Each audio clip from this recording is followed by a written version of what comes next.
have done this film to help you understand what Scientology is, and assist you to get around to avail yourself of it and answer your questions.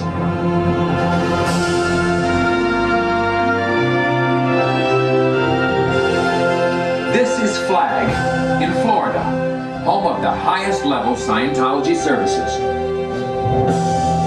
This is the Advanced Organization in Clearwater. This is St. Hill Manor, headquarters in the United Kingdom, and once Ron's home. This is the Founding Church in Washington, D.C. This is the International Ecclesiastic Management Center. This is the Upper Level and Combined Organizations in Los Angeles. This is Celebrity Center International in Hollywood. This is the Scientology College in England. And this is the Free Winds, Scientology's advanced religious retreat. In fact, there are thousands of Dianetics and Scientology organizations, missions, and groups spanning the globe on every continent in over 100 countries of Earth. And millions of Scientologists to be your friends and help you help yourself and others. Scientology was designed for you and all that you hold dear. Religion is as old as man. Man has believed far longer that he was a spirit than a piece of mud. In this age of materialism, he is being put into total effect. But in his common sense book, The Way to Happiness, L. Ron Hubbard pointed out that materialism is not necessarily true, and that evolution could be just a way that other factors built a species of body. Materialistic science has not disproven God or the spirit. They just say there isn't one. The lives and works of materialists certainly prove that they are not godly men. Most religions have meant peace for man, and there have been a very great many religions in man's history. Basically, in all religions, man has sought spiritual release. That is what we deal with in Scientology. Since Scientology is relatively new, you may hear the question asked, is Scientology a bona fide religion? Let me assure you, it is, according to more than 65 court decisions around the world. The conclusion that it, the Church of Scientology, is a religious institution entitled to tax exemption is irresistible. This court finds that the Church of Scientology is a religion within the meaning of the First Amendment. The beliefs and ideas of Scientology address ultimate concerns, the nature of the person and the individual's relationship to the universe. The Church of Scientology's purpose in this world is considered to help men in his striving for spiritual freedom. It is established in this case that the mission is a religious organization and that Scientology is a religion. Scientology has the target to achieve an inner and outer freedom, one that transcends the human, one that belongs to the field of spiritual things. The Church of Scientology is a religious community. The Church of Scientology is a religious organization. The Church of Scientology must be treated the same as any established religion or denominational sect within the United States, Catholic, Protestant, or other.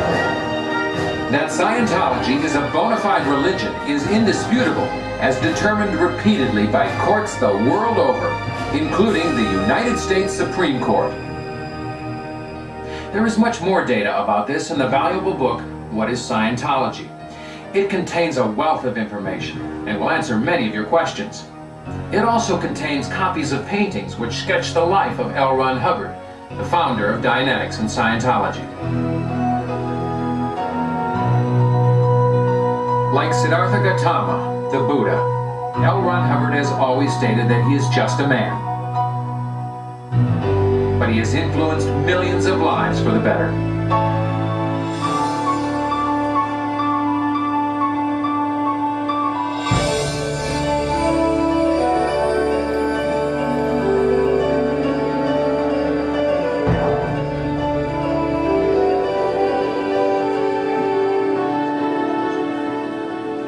Well, you're speaking of him, of course, as the founder of Scientology, but people have been fond of Ron for many other reasons.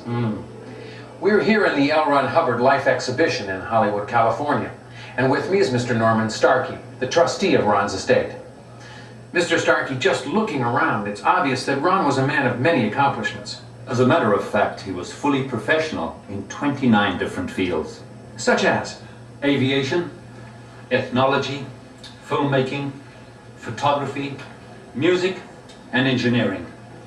He was also a master mariner, licensed to captain any ship on any ocean, and a world-class explorer. But first and foremost, of course, he was a writer. These magazines, I take it, contain some of his early stories? All of those that you see here, all through the 30s and 40s, these were the form of entertainment. And with several million readers monthly, L. Ron Hubbard was virtually a household name. I see that he wrote in many different genres. Adventure, mystery, western, detective, spy, science fiction, fantasy, and even romance. Incidentally, Ron also wrote under more than 20 pen names, so any single issue could carry 3 or 4 of his stories. He also wrote for Hollywood, didn't he? Oh yes. Here's an example.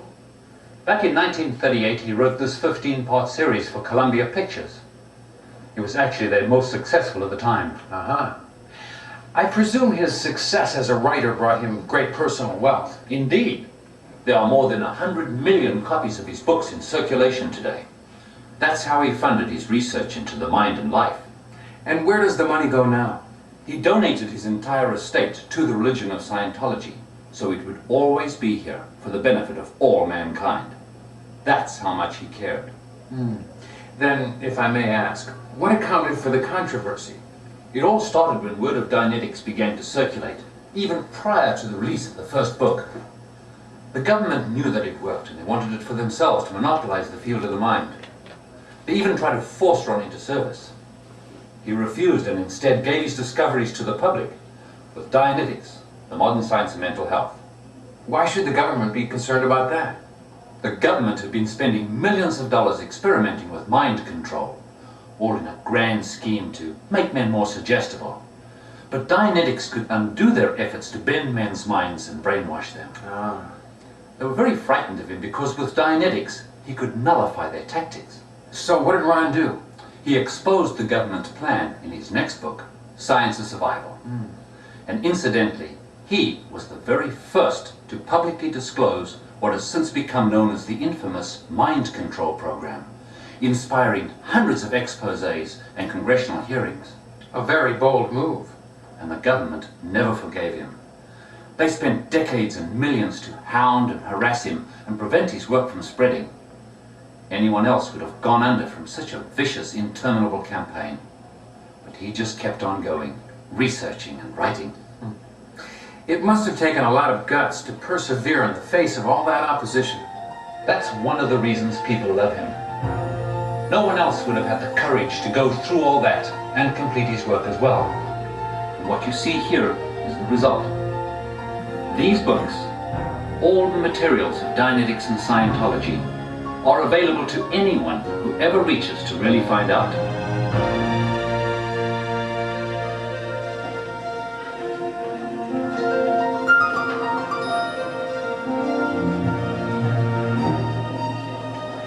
So, this is the next logical stop, the bookstore. Looks like we'll have to wait a minute. Ron's books are very